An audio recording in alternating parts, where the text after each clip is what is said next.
मुफ़्ती साहब, अॼु बि ॻोठनि में ईअं थींदो आहे जो कुझु माण्हू अटो पीहाइण लाइ वेंदा आहिनि ऐं उहो अटो पीहाइण जी जेकी उजरत हूंदी आहे उहो उजरत बदिरां पैसा न बल्कि उहो अटो ई ॾींदा आहिनि। सवाल इहो आहे त छा अटे पीहाइण जी उजरत अटो थी सघे थी? आम तौर ते ईअं थींदो आहे जो जीअं मिसाल मां चकी वारे ॾे वियुसि ऐं उन ॾे मण कणिक खणी वियुसि त हीअ मूंखे पीही ॾे। उहो छा कंदो आहे, कणिक पीही ॾींदो, 38 किलो मूंखे ॾेई छॾींदो, 2 किलो पंहिंजी उजरत में पंहिंजी मज़ूरी में रखे छॾींदो, छो त हुन हिकु महिनत कई, हुन इन कणिक खे पीहो ऐं इन मां जेको अटो निकितो उहो असांखे ॾिनई त पंहिंजी महिनत जो उहो मुआवज़ो मज़ूरी थो वठे। पर इहो तरीक़ो जेको असां ॾे राइज आहे इहो शरीयत जी नज़र में नाजाइज़ो हराम आहे। असुल में उजरत जे अंदरि मज़ूरी में इहा शइ ज़रूरी आहे, इहो शर्त आहे त जेको कमु तव्हां साम्हूं वारे खे ॿुधायो आहे उन जी मज़ूरी मुआवज़ो उन कम मां न हुजे। तंहिं करे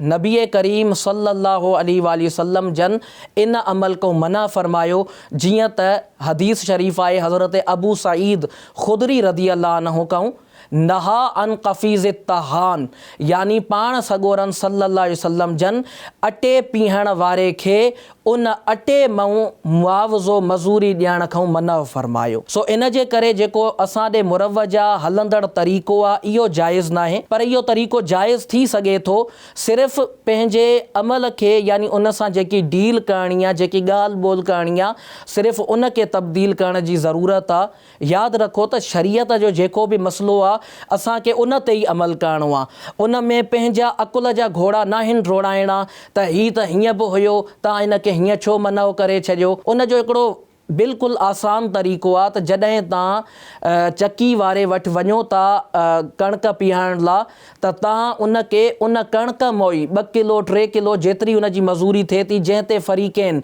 यानी अटे वारे जंहिंजी कणिक या मालिक जेको कणिक जो ऐं जेको पीही ॾींदो, ॿिन्ही जो जंहिं ते इत्तिफ़ाक़ थी वञे 2 किलो 3 किलो उन मां पहिरियों उन खे कढी ॾे, चए हीअ तव्हांजी मज़ूरी आहे ऐं बाक़ी जेकी बचे थी मूंखे हीअ कणिक जेको आहे न पीही ॾियो हिन मज़ूरी जे बदिले में। त इहो बिल्कुलु आसान थी वेंदो, इन में शर्त न रहियो। या पोइ हिकिड़ो ॿियो तरीक़ो इहो आहे त अगरि अटो ई वठिणो आहे त उन में हिकिड़ो ॿियो तरीक़ो इहो आहे त इहो न चए त मां इन मां ई ॾींदुसि, पहिरियों ई चई छॾे त तव्हां मुंहिंजी हीअ कणिक मूंखे पीही ॾियो ऐं मां तव्हांखे इन जी मज़ूरी 2 किलो अटो ॾींदुसि।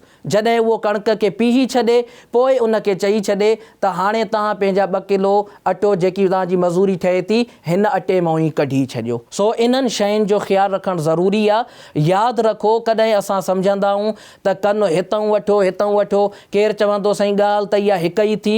शरीयत जो मसइलो आहे, जाथे हदीस शरीफ़ अची वई, जाथे अल्लाह जे रसूल सल्लल्लाहु अलैहि वसल्लम जो फरमान अची वियो, पोइ उते असांजो अकुल न हलंदो, उते जेका हदीस शरीफ़ आहे असां उन ते अमल कंदा। Social media Sindhi Dawat Islami platforms के लाइक्स फॉलो शेयर कयो।